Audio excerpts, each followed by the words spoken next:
Welcome to the social science class, children. And today we are going to study a very interesting chapter.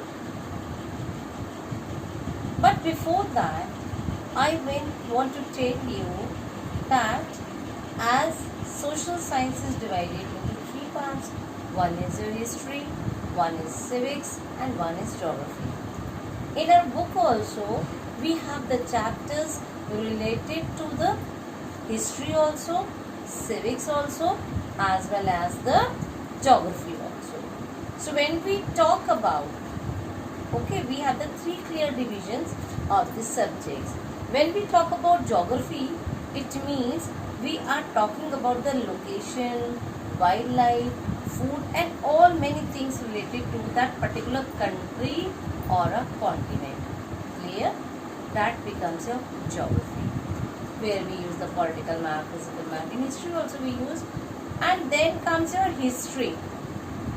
History means the events which occurred in a life or any country or any continent also in the past. Okay, so now we are going to study a history part of which country? We are going to study the history of India. A country, India. Yes, a country, India has many histories. But when we come to study about the independence of India, do you all celebrate the Independence Day, children? Yes, we all celebrate our Independence Day on 15th August every year. And which year we got the independence? We got the independence in 1947. But when I am saying that the India got the independence from whom? It's a big question.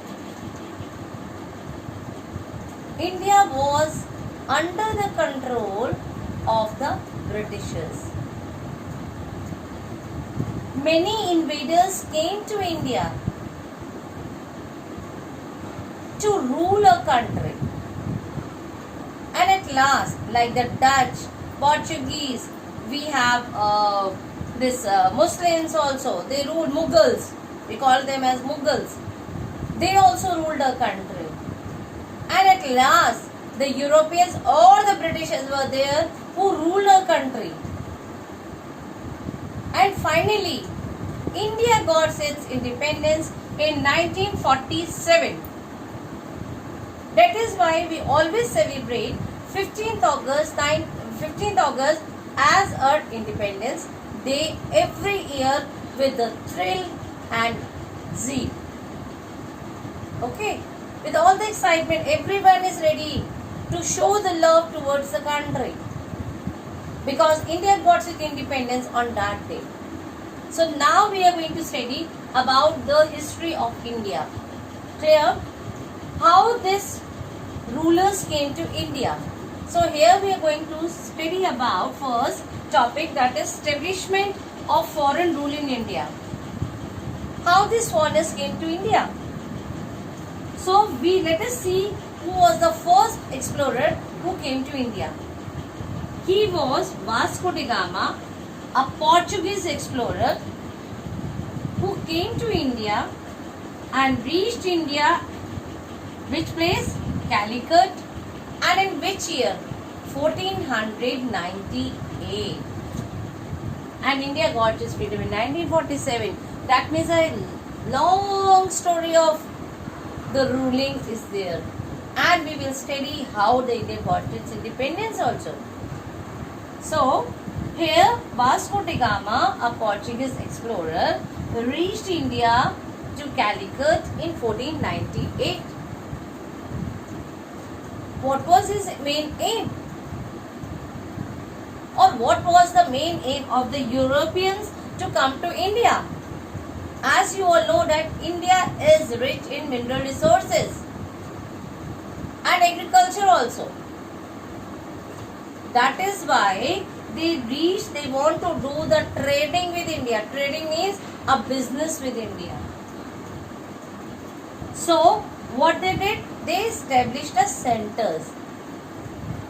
Okay, like we have different offices, like we have this if you talk about Videocon, so Videocon has the dealers, retailers in Kanpur, Lucknow, so that they can provide the services to the people. They can get everything or whatever the products are being made by them easily to the people. So similarly here they started setting their centers. So what were the main places where the centers were there? They were Calicut, Cochin and Kannada. Clear? These were the three places where they established their centers so that they can do their business easily in India.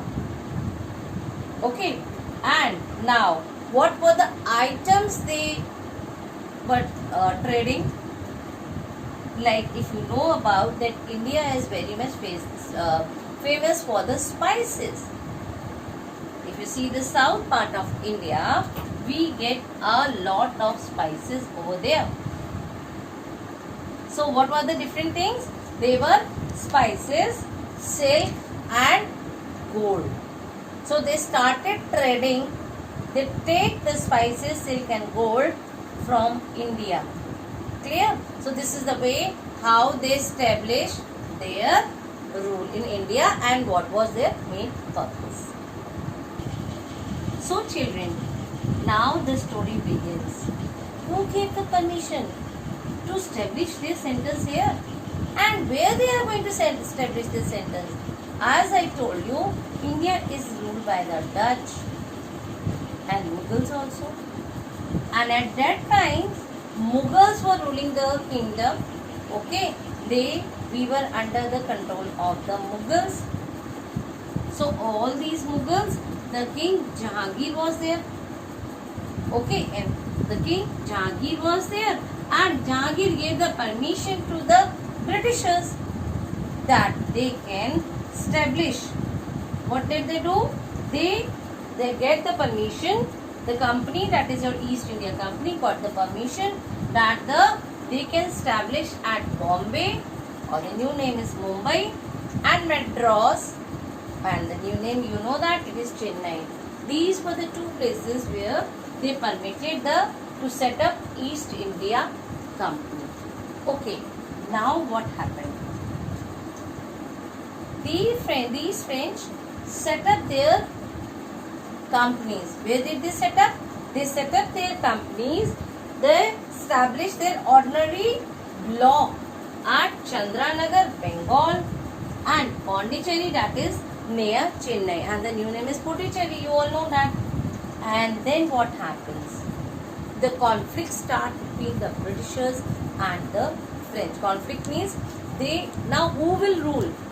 That thing started between them. Who will be the main ruler of India? So they had a battle, and between the French and British, and French lose that battle, and as a result they have to keep only the Pondicherry or the Puducherry. Now we will study about the next very interesting topic. So after the permission, now the starting of the British rule in India was there. How this starting of British rule in India took place?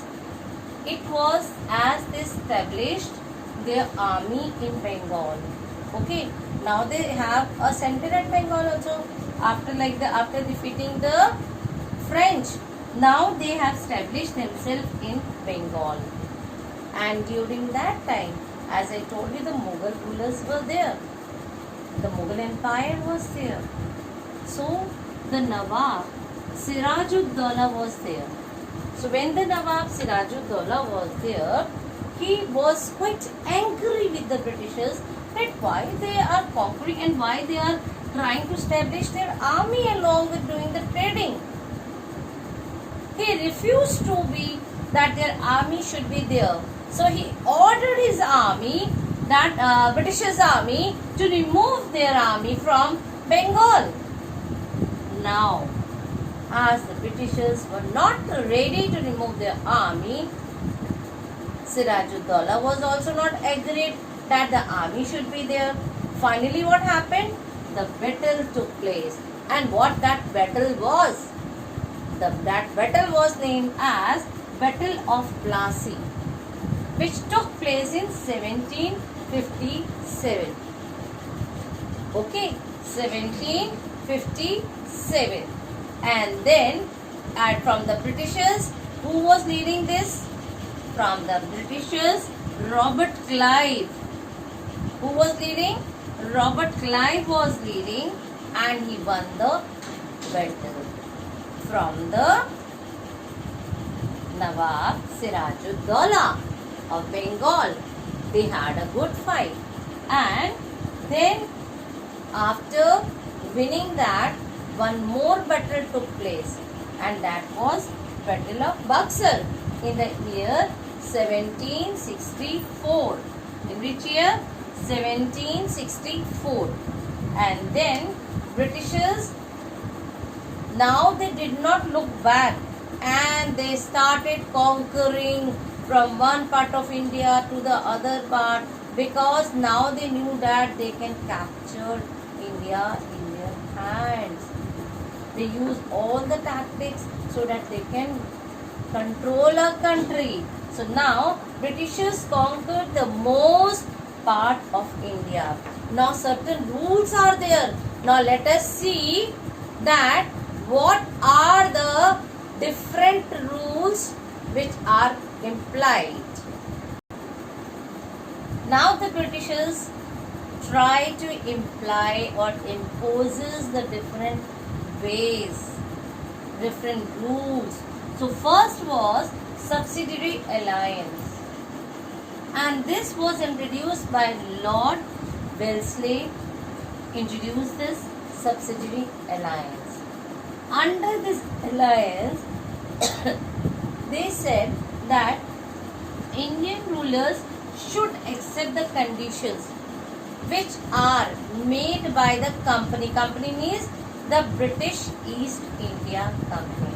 They make certain rules for that, and then only the British East India will protect them. Then comes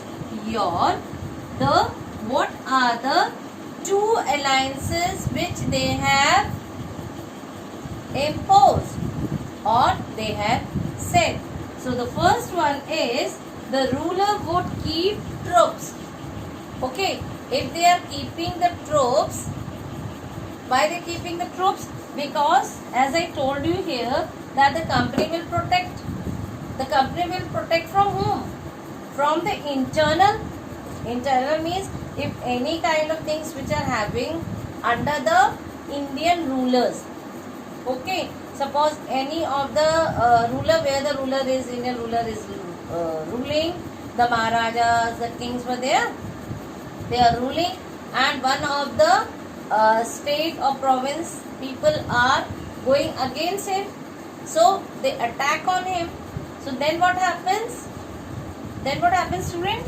At that time, the British will help them in that war. Okay. So what they said? The ruler would keep troops of British. And what they have to do? The Britishers will not pay to their troops. Troops means army. Okay. So they will, who will pay? The amount, their salary. The ruler who is keeping, he has to pay. And then second, he would not enter into alliance with others. And he has no right to have an alliance with the other empire or the kingdom. So as a result, the people find it very troublesome by these alliance. So the next rule we can say, or the next which they imposed, was the doctrine of lapse. And this doctrine of lapse was introduced by Lord Dalhousie. And what was the rule? It enabled the Britishers to take control of any state. Now they got the power to take control of any state. But how? Because of natural fire. They said, if any king or queen does not have his own son, will have no right to control that state. Means that state will go into the hands from the ruler to the Britishers. Okay, so if the natural hire is not there, so they are the ruler, they have to give all their ruling, this thing to the Britishers. They have to hand over everything to the Britishers. Okay, fine. So in this way, they have to, what they have to do? And one more rule was there, that they did not permit, they said they did not permit to adopt a son. Ruler is not permitted to adopt a son, like Rani Lakshmi Bai. Okay, we have learned that खूब लड़ी मर्दानी, वो तो झांसी वाली रानी थी. In 1857, what happens? King Queen's son was died. Damodar, he had a son Damodar, and Damodar was died. And now the Britishers said that to the king, as you don't have a son, you cannot rule. Though he adopted the son of one of his relative, but they were totally Lord Dalhousie said, as per the annexure, you are not allowed to permitted to adopt a son, and that state will go into the hands of the Britishers. Not only Jhansi, the states like Nagpur and Satara. But as Queen Jhansi was rebellion, she was revolutionary. She said, she revolted and she said, I will not give my Jhansi. Okay, and for if you really want to take a Jhansi, you have to fight with me. So this was actually the annexure which troubled more and more to India. Okay.